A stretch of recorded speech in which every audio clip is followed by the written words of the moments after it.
What do you mean by eliminate affection for 2 weeks? I have a 17-week-old, separation anxiety, crate phobia since the day I got her, which can happen from a genetic standpoint. And it could be pretty severe if yeah, that's the case. it doesn't mean that Kate, like, it doesn't mean, because there's a lot of owner shaming, and owners are responsible for a lot of bad behavior, but sometimes they're not. Sometimes you don't realize you're doing it, though. Yeah. I'm working with a behaviorist with gradual exposure to being alone, but she won't leave me alone when I'm home and cries and howls if I'm in another room with a closed door.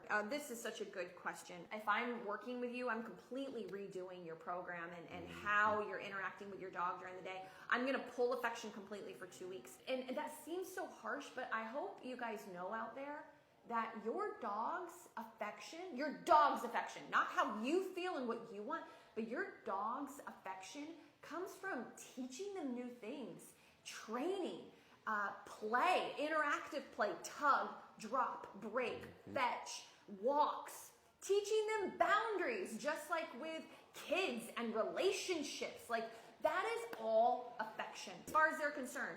It's us that needs more of the other stuff. I am not saying dogs don't enjoy affection. Of course they do. They can get addicted to it and become very pushy and have all kinds of issues. Which is separation anxiety, yeah, an addiction to affection. Exactly. And some dogs are genetically more prone to that than others. And I would say that, you know, specifically for this person, you don't have just a crate phobia.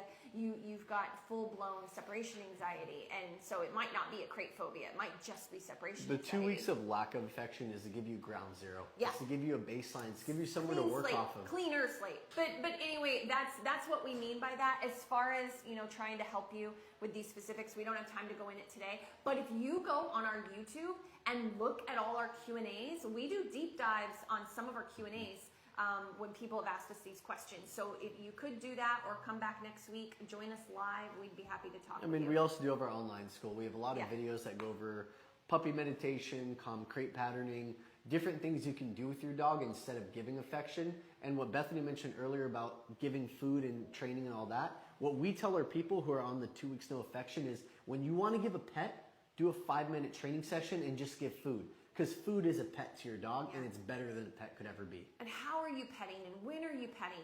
Hopefully, you're getting. We would actually suggest you get one-on-one help, and it sounds like you are. Hopefully, they are going over when to pet, how to calm down your pet after you pet. That was great. All right, guys. I was listening. I was like.